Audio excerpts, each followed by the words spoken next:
My name is John Dawson. I'm a police lieutenant from Canton, Georgia.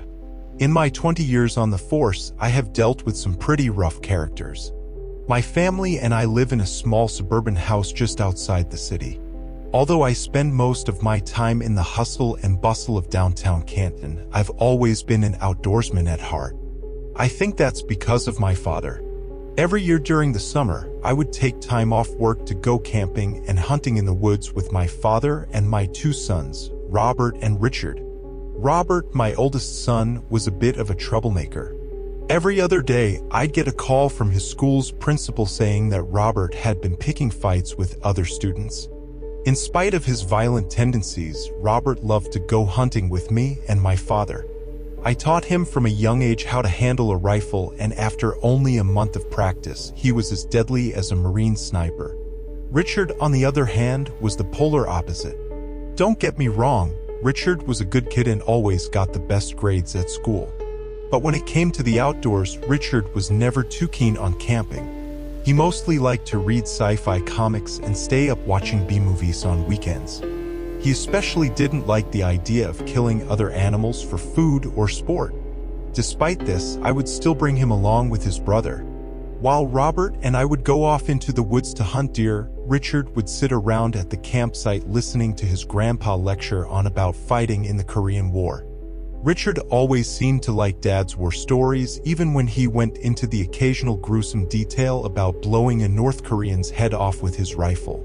Dad had passed away about 4 years ago, ending our little yearly hunting trips.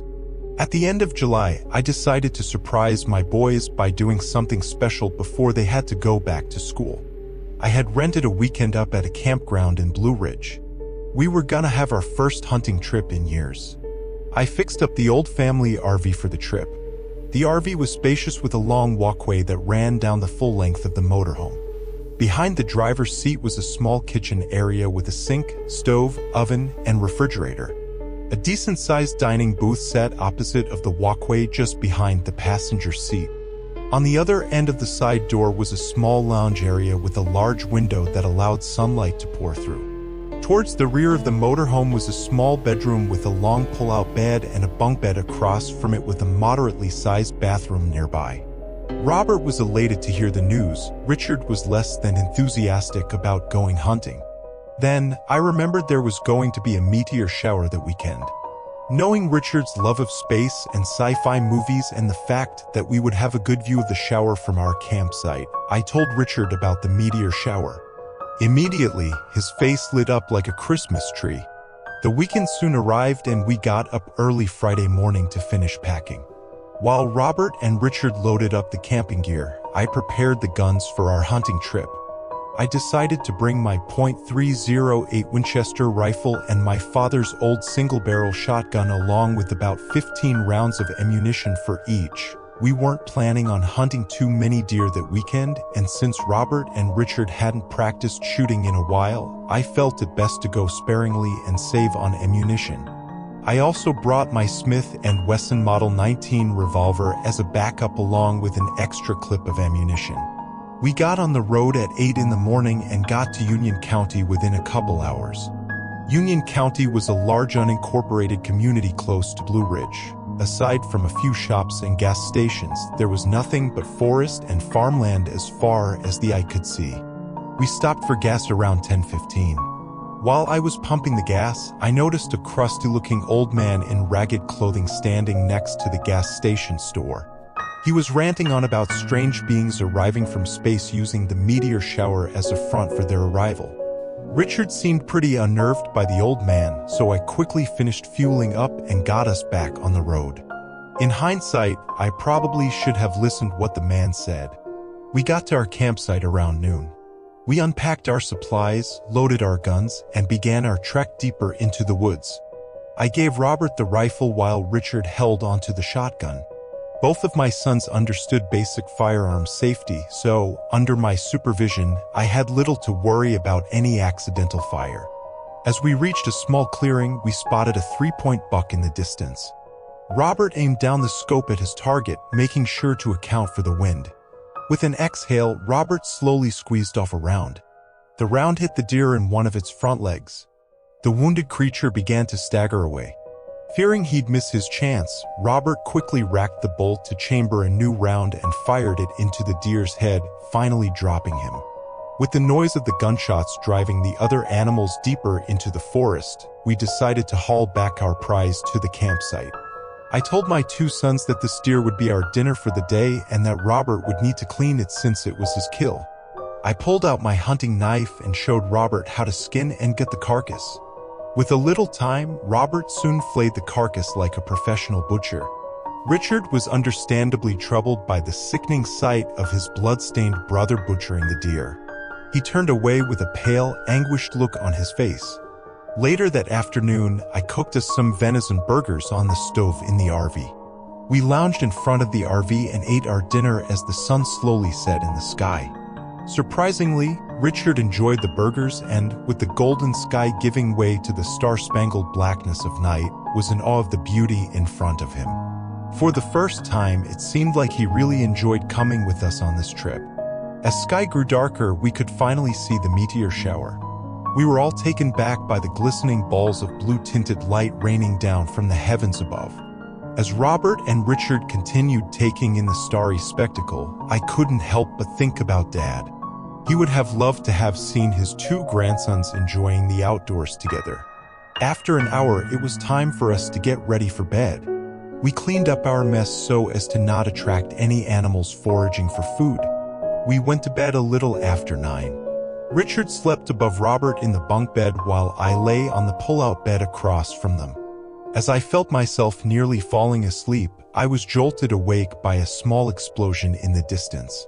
Normally, with the sounds of nature, I wouldn't have noticed such a sound so far away.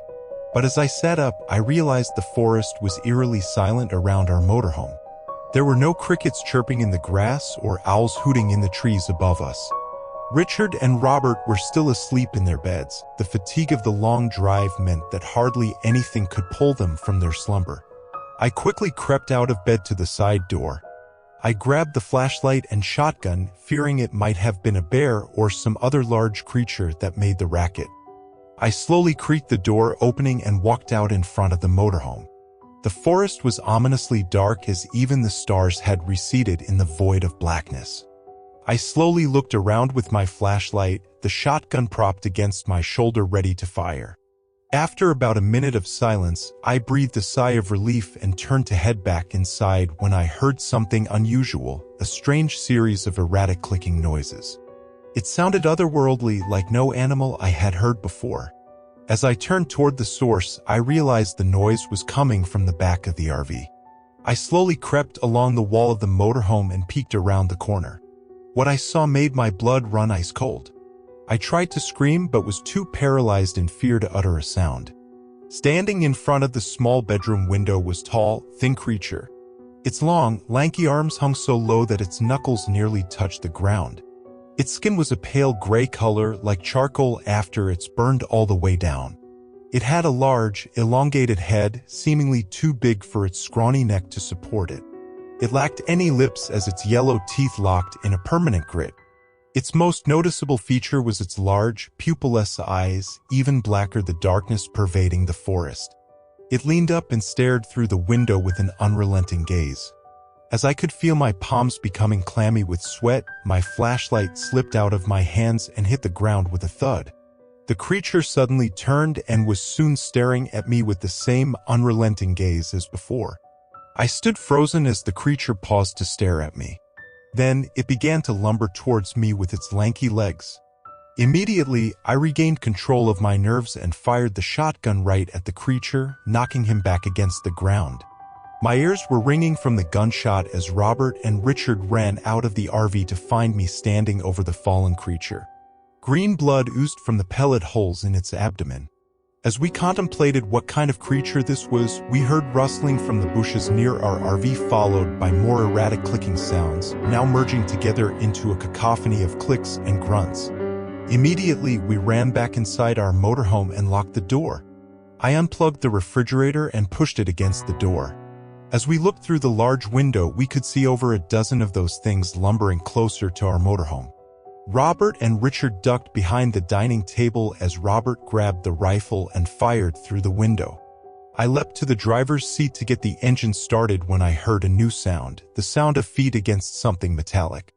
I soon realized that something was on the roof of the RV, drawing near to the large dormer window on top.